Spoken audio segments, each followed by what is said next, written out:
ito ang problema sa site. Ubus na yung 10mm na bakal natin. Tapos, kailangan pa nating maglatag ng bakal ng slab. Ang nakalagay sa plano ay 10mm with 200mm spacing. Ngayon, ang nasa site natin, napakaraming 12mm na bakal. Ang tanong, pwede ba nating gamitin yung 12mm na pamalit doon sa 10mm na nakalagay sa plano?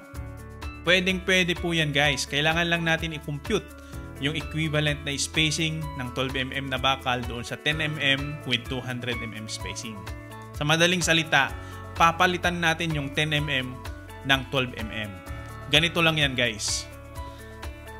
Meron tayo ditong formula para makuha natin yung tamang spacing ng 12mm na katumbas ng 10mm na may 200mm spacing. Ganito lang yan.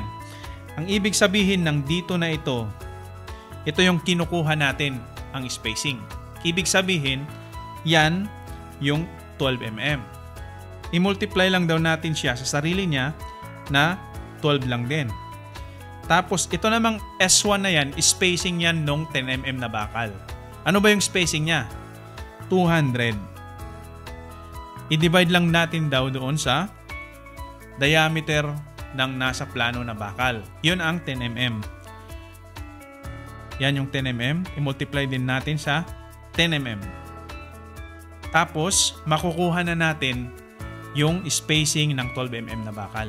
Ngayon, para makuha to, gamitin natin yung calculator ng cellphone natin kasi ito yung madalas na ginagamit sa site. Ang gagawin natin, kukopyahin lang natin yan exactly. Ito, kukopyahin lang natin yan para makuha natin yung spacing. Ganito yan.